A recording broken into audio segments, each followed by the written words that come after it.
السلام علیکم ورحمۃ اللہ وبرکاتہ۔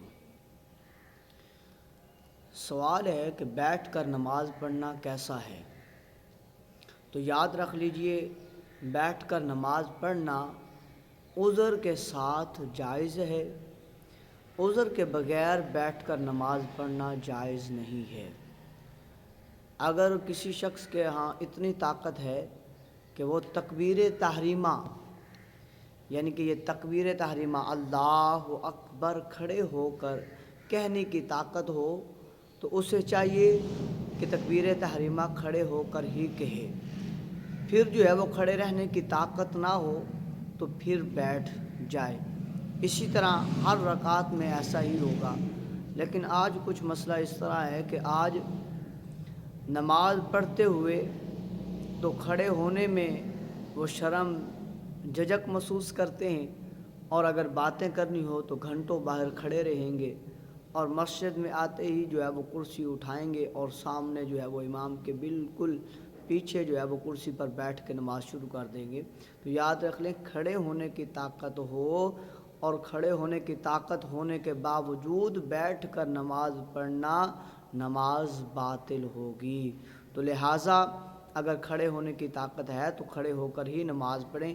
اگر اتنی طاقت ہے کہ تکبیر تحریمہ کھڑے ہو کر کہہ سکتے ہیں تو تکبیر تحریمہ کھڑے ہو کر کہیں، پھر اگر کھڑے ہونے کی طاقت نہ رہے تو بیٹھ جائیں۔ اللہ رب العزت عمل کی توفیق عطا فرمائے۔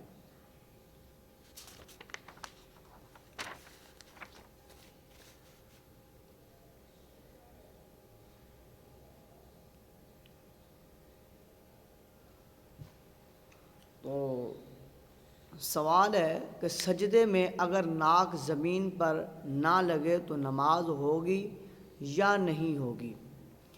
تو سجدے میں ناک زمین پر لگا کر ہڈی تک دبانا واجب ہے۔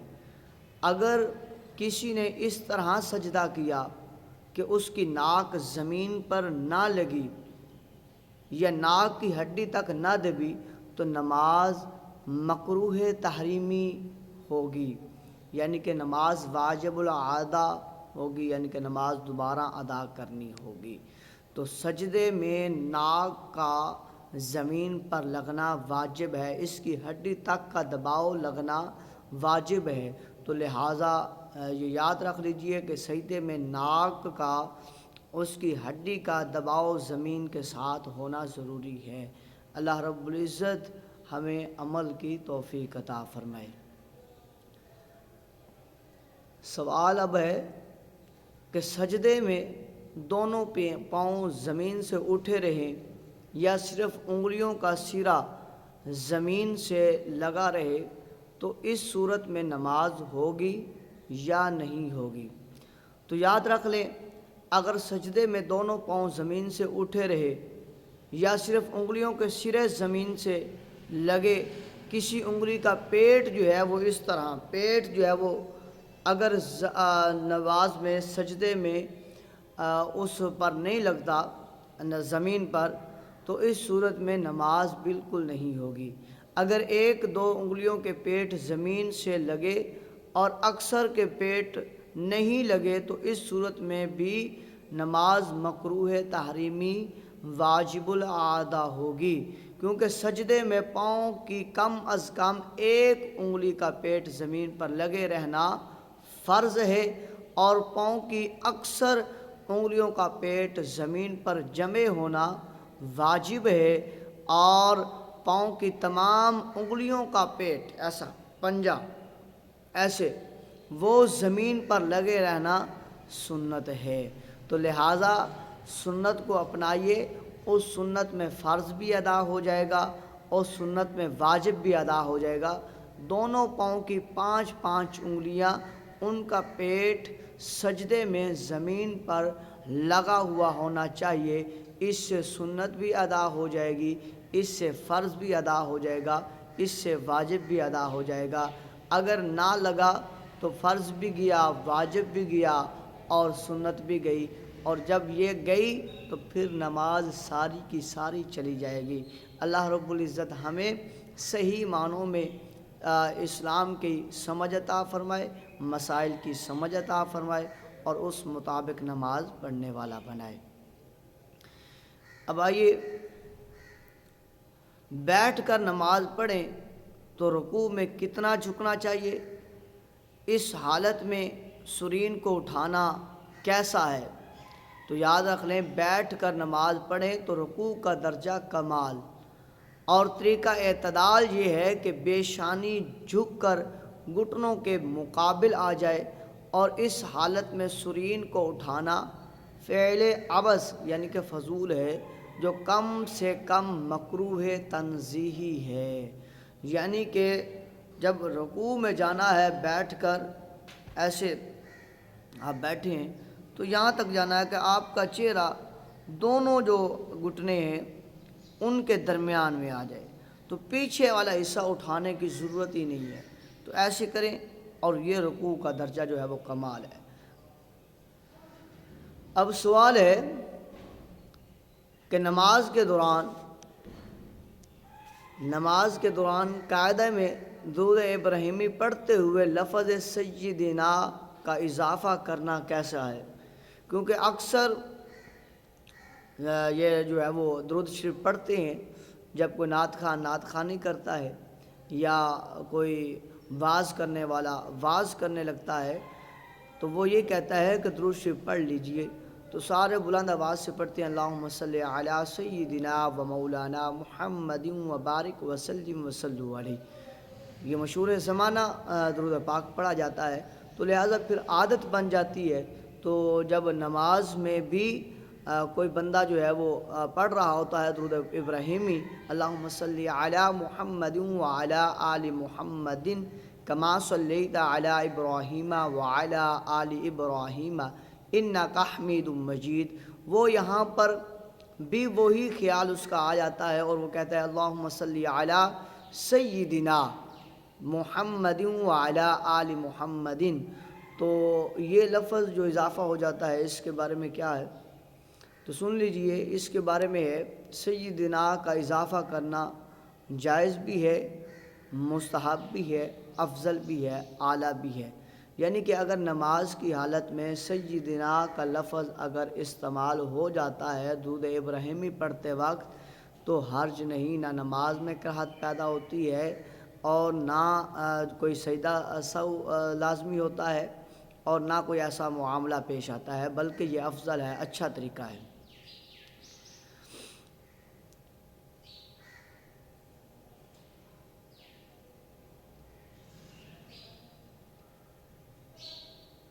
کیا حال ہے؟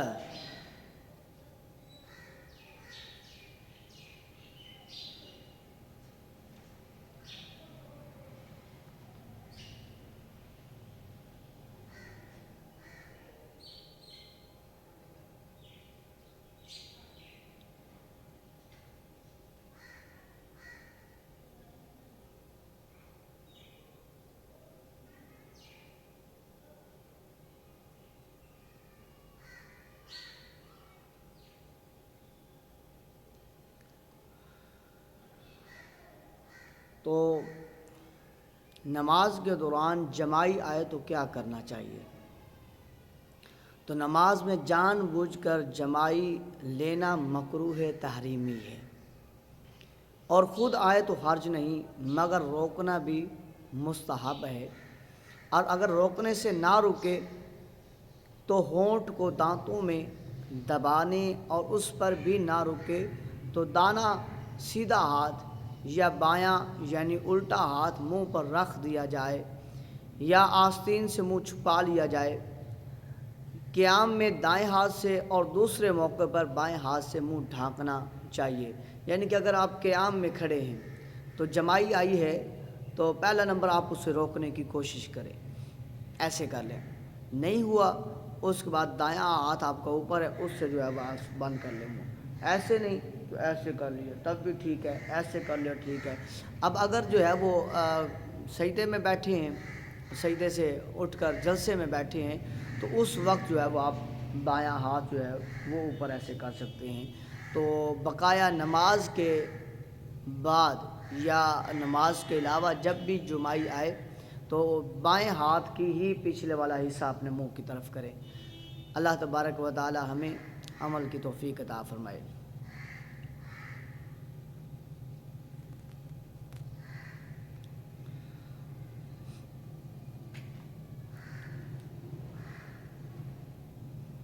تو سوال ہے، مسجد کی ٹوپی پہن کر نماز پڑھنا کیسا ہے؟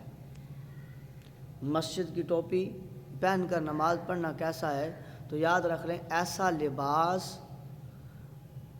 جو پہن کر کسی جو ہے دفتر میں، فنکشن میں نہ جایا جا سکے، وہ پہن کر اللہ کی پاک بارگاہ میں آنا بھی ٹھیک نہیں ہے۔ لہذا یہ کھجور والی ہے یا پلاسٹک والی ہے یا یو ٹوپی ہے جو مسجدوں میں موجود ہوتی ہے، اویلیبل ہوتی ہے، وہ جو ہے وہ طرح طرح کے مسائل کا سامنا ہوتا ہے اس میں۔ جب وہ کرتے ہیں تو عجیب محسوس ہوتا ہے، تو لہذا نماز تو اس میں ہو جائے گی لیکن مکروہ تنزیہی ہوگی۔ تو اس سے بہتر یہ ہے کہ آپ اپنی اچھی سی ٹوپی، اچھا سا رومال اپنے گھر میں رکھیں۔ جبھی اللہ اکبر کی آواز آپ کے کانوں تک پہنچے، آپ وضو کریں، وضو بنانے کے بعد جو ہے وہ آپ اس ٹوپی کو اپنے سر پر سجائیں۔ بہتر تو یہ ہے امامہ ہو، امامہ نہیں تو کم از کم ٹوپی اچھی ہو اور وہ سر پر رکھیں اور اللہ کی پاک بارگاہ میں آ کر سجدہ ریز ہو جائے تو پھر ہے۔ تو لہذا نماز ہو جاتی ہے لیکن مکروہ تنزیہ ہے۔ بہتر یہ ہے کہ اچھا کپڑا، اچھا لباس، اچھی ٹوپی، اچھا رومال سر پر ہونا چاہیے، جس میں آ کر اللہ کی پاک بارگاہ میں سجدہ کرنا چاہیے، اللہ کی پاک بارگاہ میں گڑ گڑانا چاہیے، رونا چاہیے، اپنے گناہوں کی بخشش مانگنا چاہیے کہ یہ جگہ تمام جگہوں سے افضل و اعلیٰ ہے۔ تو اس مالک لم یزل، خالق کائنات کو سجدہ کرنے جا رہے ہیں جس نے یہ ساری کائنات کو بنایا ہے۔ ایک عام سے شخص کے سامنے عدالت میں یا کوئی جو ہے وہ کسی اور دفتر میں ہم وہ ٹوپی جو ہے وہ سر پر اوڑھ کر نہیں جاتے کہ شرم محسوس کرتے ہیں کہ وہ لوگ کیا کہیں گے، وہ کیا ہوگا۔ یہ بھئی اس کریم اللہ کو سجدہ کرنے آ رہے ہیں، اس کے گھر آ رہے ہیں اور پھر ایسا میلا کچیلا اور ایسی ٹوپی کا انتخاب کر رہے ہیں جو مناسب نہیں۔ تو لہذا اچھا کپڑا، خوشبو لگا کر، اچھی ٹوپی، اچھا رومال سر پر جو ہے وہ باندھ کر آئیں، اللہ کی پاک بارگاہ میں سجدہ کریں، گڑ گڑائیں، خشوع و خضوع پیدا ہوگی، پھر اللہ تبارک و تعالی عبادت میں بھی لذت پیدا فرمائے گا۔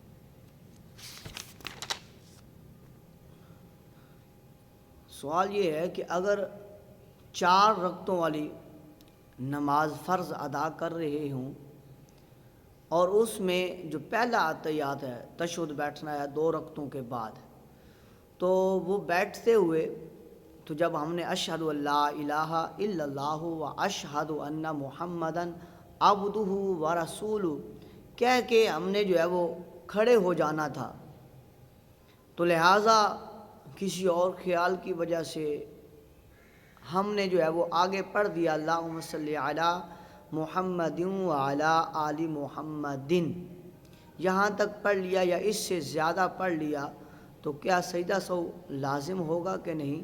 تو یاد رکھ لیجئے کہ جو تیسری رکعت کا جو قیام ہے، قیام تھا فرض، یہ جو پہلا تشہد ہے جس میں ہم بیٹھے تھے یہ تھا واجب، تو لہٰذا ہم نے واجب کو ترجیح دیتے ہوئے قیام میں فرض میں ہم نے تاخیر کر دی ہے، تو لہذا اس تاخیر کی بنا پر اللہم صلی علی محمد وعلی آل محمد جو ہم نے پڑھا ہے قیام میں تاخیر ہوگی، اس وجہ سے سجدہ سہو لازم ہو گیا۔